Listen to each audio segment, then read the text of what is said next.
Hello friends, welcome to your favourite channel success Mantra online Pathshala. आज हम पढ़ेंगे वर्ब।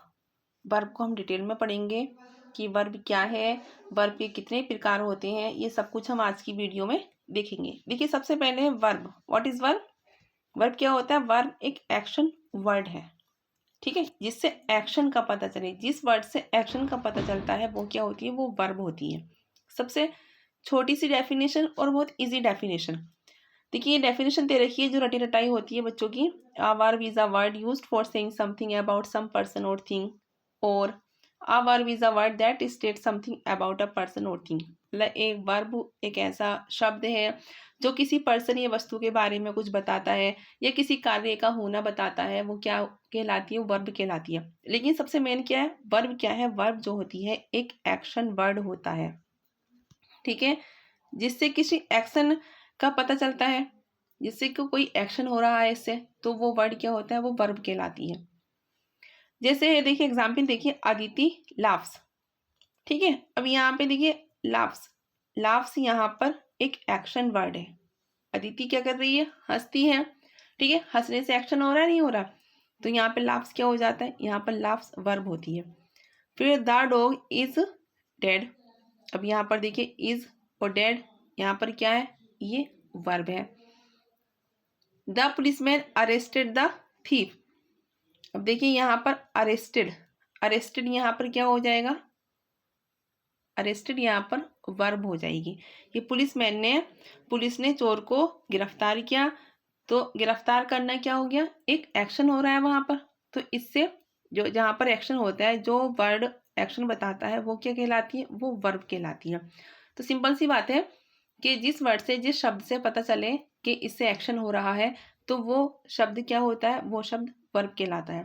देखिए, सभी को पता होगा कि कोई भी सेंटेंस है, उसका सीक्वेंस क्या होता है? एक सब्जेक्ट होता है, फिर वर्ब होती है, फिर ऑब्जेक्ट होता है, ठीक है। एक सेंटेंस में ये तो सीक्वेंस होता है, subject plus verb plus object, ठीक है। तो जो वर्ब होती है, इससे किसी भी कार्य का होने का पता चलता है, ठीक। तो सबसे मैंने क्या है, आप जो है सिंपल सी बातें याद कर लीजिए। Verb is an action word. Clear? आगे आते हैं, हम देखते हैं काइंड्स ऑफ वर्ब। देखिए, एक होता है ट्रांजिटिव वर्ब, एक होता है इंट्रांजिटिव वर्ब। वैसे काइंड्स ऑफ वर्ब, वर्ब के जो काइंड्स हैं वो अलग अलग तरह से अलग अलग हैं, कई की सारे काइंड्स दे रखे हैं। लेकिन हम पहले देखेंगे transitive verb and intransitive verb, उसके बाद आगे बात करेंगे, ठीक है। देखिए, ट्रांजिटिव वर्ब क्या होती है? हिंदी में इसको कहते हैं सकर्मक क्रिया। क्लियर? एक होता है इंट्रांजिटिव वर्ब, जिसको कहते हैं हिंदी में अकर्मक क्रिया, ठीक है। सकर्मक क्रिया, अकर्मक क्रिया। अगर इसकी हिंदी देखें तब भी आप इजीली समझ जाएंगे कि सकर्मक क्रिया क्या होगी और अकर्मक क्रिया क्या होगी। लेकिन एग्जाम में हिंदी नहीं आती है, एग्जाम में transitive verb and intransitive verb करके आता है। तो ये तो हो गए kinds of verb, transitive and intransitive.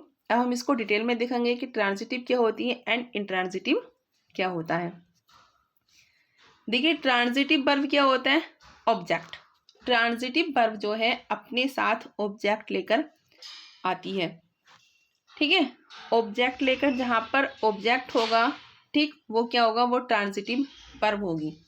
Example की तरह समझेंगे, जैसे है the man killed a snake. मैंने अभी अभी बताया था कि सब्जेक्ट होता है, वर्ब होती है और ऑब्जेक्ट होता है, ठीक है। अब देखिए, यहाँ पे द मैन सब्जेक्ट है। अब यहाँ पर किल्ड, किल्ड क्या है? यहाँ पर वर्ब है। और आ स्नेक क्या है? यहाँ पर ऑब्जेक्ट है। मतलब आदमी ने स्नेक को मारा। तो सबसे पहले तो यहाँ ये देखिए, वर्ब क्या होगी? मारा, ठीक है। मारने से क्या हो रहा है? एक्शन हो रहा है, तो किल्ड यहाँ पर वर्ब हो जाएगी। अब ये देखा जाएगा कि किल्ड जो है वो कैसी वर्ब है? ट्रांजिटिव वर्ब है या इंट्रांजिटिव वर्ब है। कहने का मतलब यह है कि जहां पर ऑब्जेक्ट दे रखा होता है, ठीक है, वर्ब के बाद अगर ऑब्जेक्ट आता है तो वो होती है ट्रांजिटिव वर्ब। क्लियर? फिर जैसे the boy opened the window, लड़के ने विंडो खोली। खोली, खोलेगा लड़का विंडो, एक्शन होगा, ठीक है। तो पता चल रहा है कि हाँ, ओपन जो है ये वर्ब है। लेकिन यहाँ पे कैसी वर्ब है ये भी देखनी है, ट्रांजिटिव है या इंट्रांजिटिव वर्ब है। तो हमने क्या बताया? ट्रांजिटिव वर्ब में ऑब्जेक्ट आता है। तो यहाँ पर देखिए द विंडो क्या है, यहाँ पर ऑब्जेक्ट है, ठीक है, विंडो क्या है, ऑब्जेक्ट है। तो इसका मतलब ये भी क्या है, ये भी ट्रांजिटिव वर्ब है, ठीक। फिर अदिति मेड आ डॉल। अब देखिए अदिति क्या है, सब्जेक्ट है, मेड क्या है, वर्ब है, और डॉल क्या है, ऑब्जेक्ट है। इसका मतलब ये भी क्या है, ये भी ट्रांजिटिव वर्ब है, क्योंकि ट्रांजिटिव वर्ब अपने साथ ऑब्जेक्ट लाती है। क्लियर हो गया होगा सबको। ट्रांजिटिव वर्ब सकर्मक क्रिया, मतलब जिसके साथ कर्म आए, जिसके साथ ऑब्जेक्ट आता है, वो ट्रांजिटिव वर्ब कहलाती है। क्लियर हुआ होगा सबको, अच्छे से समझ में आ गया होगा उम्मीद है। देखते हैं आगे। देखिए अब है इंट्रांजिटिव वर्ब, जिसको कहते हैं हिंदी में अकर्मक क्रिया, ठीक है। अकर्मक मतलब कर्म नहीं आता है, ऑब्जेक्ट नहीं आता है, इसमें क्या, नो ऑब्जेक्ट, ऑब्जेक्ट इसके साथ नहीं आता है इंट्रांजिटिव वर्ब के साथ में। एग्जाम्पल है जैसे द सन शाइन्स। अब देखिए द सन क्या है, सब्जेक्ट है, शाइन्स क्या है, यहाँ पर वर्ब है, इसके साथ ऑब्जेक्ट नहीं है, तो ये कौन सी वर्ब हो गई, ये हो गई इंट्रांजिटिव वर्ब, ठीक है।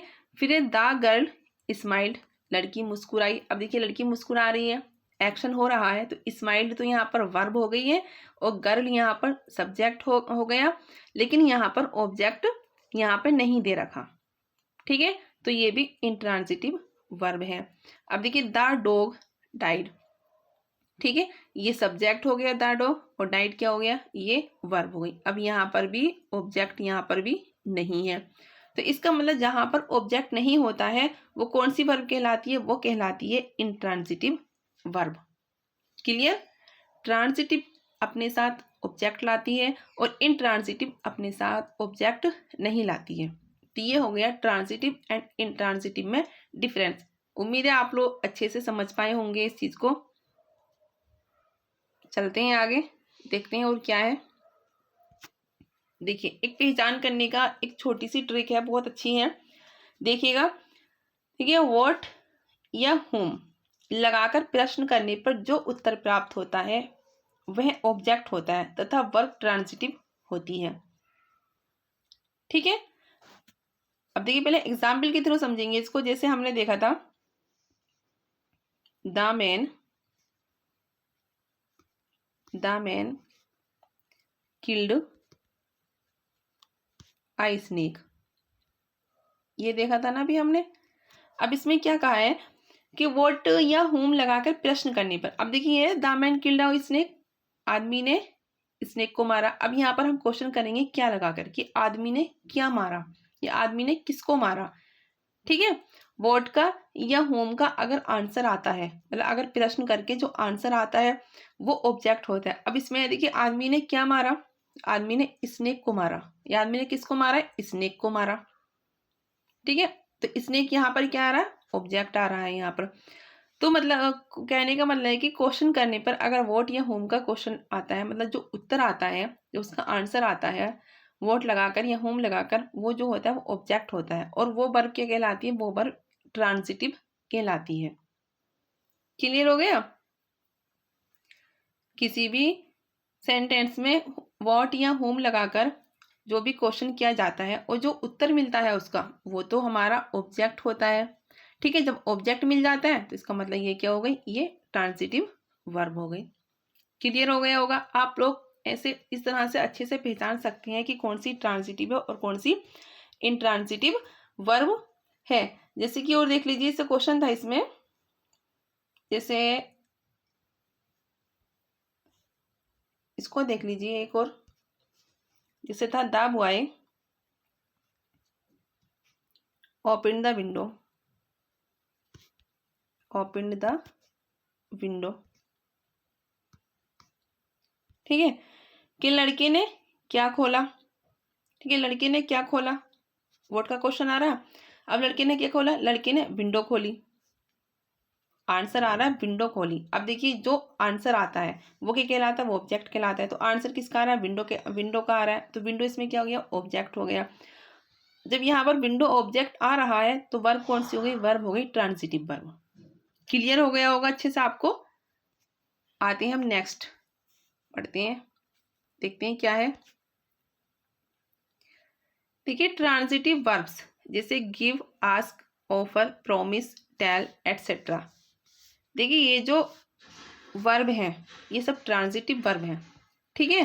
जैसे गिव है, आस्क है, ऑफर है, प्रॉमिस है, या टेल है, ट्रांजिटिव वर्ब है। और ये जो है दो ऑब्जेक्ट अपने साथ लेते हैं। ये वर्ब के जो है ये दो ऑब्जेक्ट अपने साथ लेती हैं। देखिए ऑब्जेक्ट दो तरह का होता है, एक होता है इनडायरेक्ट ऑब्जेक्ट और एक होता है डायरेक्ट ऑब्जेक्ट। देखिए इनडायरेक्ट ऑब्जेक्ट जो होता है वो होता है व्यक्ति सूचक शब्द होता है, मतलब जिससे किसी भी व्यक्ति का पता चलता है, वो इनडायरेक्ट ऑब्जेक्ट कहलाता है। और डायरेक्ट ऑब्जेक्ट जो होता है वो है वस्तु सूचक शब्द, जिससे किसी वस्तु का पता लगे, वो डायरेक्ट ऑब्जेक्ट कहलाता है। अब देखिए होता है क्या, इनडायरेक्ट ऑब्जेक्ट का यूज डायरेक्ट ऑब्जेक्ट के पहले होता है, मतलब इसका यूज, इनडायरेक्ट का यूज डायरेक्ट से पहले होता है। देखिए एग्जाम्पल की तरह समझेंगे कैसे, यहाँ देखिए जैसे she gave me an apple, ठीक है, she gave me an apple. अब देखिए यहाँ पर दो ऑब्जेक्ट आ रहे हैं, एक है मी और एक है एन एप्पल, दो ऑब्जेक्ट है। तो इसमें एक इनडायरेक्ट ऑब्जेक्ट है, एक डायरेक्ट ऑब्जेक्ट है। देखिए मैंने ये कहा कि इनडायरेक्ट जो ऑब्जेक्ट होता है वो किसके लिए यूज होता है, वो होता है किसी व्यक्ति के लिए। अब मी यहाँ पर क्या है, ये व्यक्ति के लिए आ रहा है कि उसने मुझे एक एप्पल दिया, तो मी व्यक्ति के लिए आ रहा है, तो मी क्या हो गया, मी हो गया यहाँ पर इनडायरेक्ट ऑब्जेक्ट, ठीक है। अब एन एप्पल, एप्पल क्या है, एक वस्तु के लिए आ रहा है, ठीक है, थिंग के लिए आ रहा है। तो एप्पल जो है ये है डायरेक्ट ऑब्जेक्ट, ठीक है, क्योंकि वस्तु के लिए जो आता है वो डायरेक्ट ऑब्जेक्ट होता है और जो व्यक्ति के लिए आता है वो इनडायरेक्ट ऑब्जेक्ट होता है। और इनडायरेक्ट ऑब्जेक्ट जो है डायरेक्ट से पहले यूज होता है, जैसे मी एन एप्पल से पहले यूज हुआ है, क्लियर हुआ होगा आपको। फिर ऐसे ही the teacher told us a story. अब देखिए अस क्या है, यहाँ पर इनडायरेक्ट ऑब्जेक्ट है, अ स्टोरी क्या है, यहाँ पर डायरेक्ट ऑब्जेक्ट है। तो इनडायरेक्ट ऑब्जेक्ट डायरेक्ट से पहले आया है, क्लियर। फिर I offered him some money, him क्या है, इनडायरेक्ट ऑब्जेक्ट है, और सम मनी क्या है, डायरेक्ट ऑब्जेक्ट है। तो हिम पहले आ गया सम मनी से, क्योंकि इनडायरेक्ट ऑब्जेक्ट पहले आता है। ऐसे will you make me a cup of T, me indirect object और ये डायरेक्ट ऑब्जेक्ट। तो इनडायरेक्ट पहले आता है और डायरेक्ट बाद में आता है। देखिए इस तरह से क्वेश्चन बहुत बनते हैं। कभी कभी ऐसा होता है कोई भी सेंटेंस दे दिया जाता है और उसमें पूछा जाता है कि बताइए इनडायरेक्ट ऑब्जेक्ट कौन सा है या डायरेक्ट ऑब्जेक्ट कौन सा है। कभी कभी उल्टा रख देते हैं और फिर उसको एरर में पूछते हैं कि बताइए कहाँ पर एरर है। तो आप इस चीज़ का ध्यान रखिएगा कि इनडायरेक्ट ऑब्जेक्ट व्यक्ति के लिए होता है और डायरेक्ट ऑब्जेक्ट वस्तु के लिए होता है। और इनडायरेक्ट ऑब्जेक्ट को पहले रखते हैं और डायरेक्ट को बाद में रखते हैं। क्लियर हो गया होगा। देखिए एक रूल है, ये बहुत अच्छा है ये रूल भी। देखिए प्रीपोजिशन टू या फोर का यूज अगर डायरेक्ट ऑब्जेक्ट को पहले तथा इनडायरेक्ट ऑब्जेक्ट को बाद में लिखा जा सकता है। अगर प्रीपोजिशन टू और फोर अगर लगा होता है, ठीक है, तो इसमें उल्टा कर देते हैं कि डायरेक्ट को पहले रख देते हैं और इनडायरेक्ट को बाद में लिख देते हैं, अगर टू और फोर का यूज हुआ हो सेंटेंस के अंदर। अब जैसे शी गेव मी, देखिए एन एप्पल, फिर है मी, ठीक। अब ये टू यहाँ पे लगा हुआ है, तो इसमें क्या करते हैं, इसमें डायरेक्ट को पहले लिख देते हैं, एन एप्पल को पहले लिख दिया और उसके बाद टू या फोर के बाद इनडायरेक्ट ऑब्जेक्ट को रख देते हैं, मी हमने बाद में रख दिया। फिर ऐसे ही the teacher told a story to us. अब देखिए इसमें भी ऐसी है, अ स्टोरी डायरेक्ट ऑब्जेक्ट है, यहाँ पे बीच में टू आ गया तो अस यहाँ पर इनडायरेक्ट है, इसको हमने बाद में रख दिया। I offered some money to him. अब देखिए यहाँ पर टू बीच में आया हुआ है तो डायरेक्ट पहले आ जाएगा और इनडायरेक्ट बाद में आ जाएगा। फिर will you make a cup of T for me. अब देखिए ये फोर से लगा हुआ है तो फोर से पहले यहाँ पर डायरेक्ट आ जाएगा और फोर के बाद में इनडायरेक्ट आ जाएगा, ठीक है। अगर टू या फोर से अगर लगे होते हैं, सेंटेंस में लगा होता है टू या फोर, तो उसमें जो है डायरेक्ट को पहले रख देते हैं और इनडायरेक्ट को बाद में रख देते हैं। अच्छे से समझ गए होंगे आप लोग डायरेक्ट एंड इनडायरेक्ट ऑब्जेक्ट के बारे में।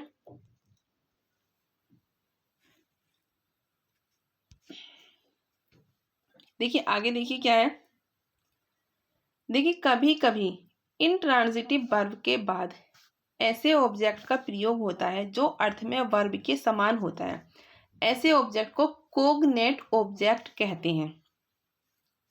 ठीक है, मतलब कभी कभी इंट्रांजिटिव वर्ब के बाद ऐसे ऑब्जेक्ट का यूज होता है जो अर्थ में वर्ब के समान ही होता है, तो ऐसे ऑब्जेक्ट को क्या कहते हैं? कोग्नेट ऑब्जेक्ट कहते हैं। अब देखिए एग्जाम्पल के थ्रू समझेंगे कैसे।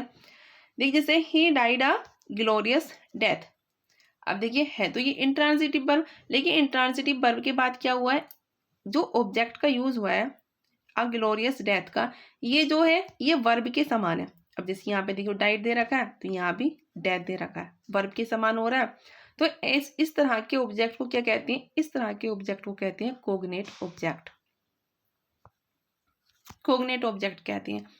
अब जैसे he has fort a good fight. अब देखिए फोर्ट इंट्रांजिटिव वर्ब है, लेकिन यहाँ पे फाइट जो है ये भी यहाँ पे ऑब्जेक्ट दे रखा है। फोर्ट और फाइट एक समान हो रहे हैं, वर्ब के ही समान हो रहा है फाइट भी, तो ये कौन सा ऑब्जेक्ट हो जाता है? ये हो जाता है कोग्नेट ऑब्जेक्ट। कभी कभी क्वेश्चन इस तरह से दे दिया जाता है, फिर पूछते हैं बताइए अ गुड फाइट कैसा ऑब्जेक्ट है। ठीक है, तो जो समान होता है वर्ब के जो समान रहता है उसको कोग्नेट ऑब्जेक्ट कहते हैं, ध्यान रखिएगा। क्योंकि देखो direct object, indirect object, cognate object सारे ऑप्शन दे रखे होंगे, तो देखिएगा कि अगर जो वर्ब के समान जो ऑब्जेक्ट है वो कोग्नेट ऑब्जेक्ट कहलाएगा। देखिए she dreamed a strange dreamed. अब देखिए यहाँ पे ड्रीम्ड ऑब्जेक्ट है यहाँ पर, और ये ड्रीम्ड वर्ब है, ये है नहीं, ये इसके समान हो रहा है। ड्रीम्ड अ स्ट्रेंज ड्रीम्ड एक समान हो रहा है ये वर्ब के, तो ये भी कोग्नेट ऑब्जेक्ट हो जाएगा।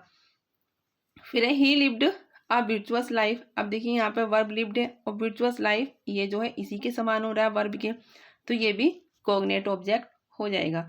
तो ध्यान रखिएगा जो इंट्रांजिटिव वर्ब के बाद अगर ऐसा ऑब्जेक्ट आ जाता है जो वर्ब के समान होता है तो ऐसे ऑब्जेक्ट को कोग्नेट ऑब्जेक्ट कहते हैं। क्लियर? समझ गए होंगे आप सब लोग अच्छे से। देखिए आज इतने ही रहने देते हैं, वरना क्या होता है ना, होच पोच हो जाती है, बच्चे कंफ्यूज में हो जाती हैं कि क्या करना है क्या नहीं। तो पहले आप इसको अच्छे से देख लीजिएगा आज जो जो हमने पढ़ाया, उसके बाद नए रूल्स लेकर आएंगे इसी पर, तब आगे बढ़ेंगे। ठीक है, मिलते हैं नेक्स्ट वीडियो में, तब तक के लिए बाय।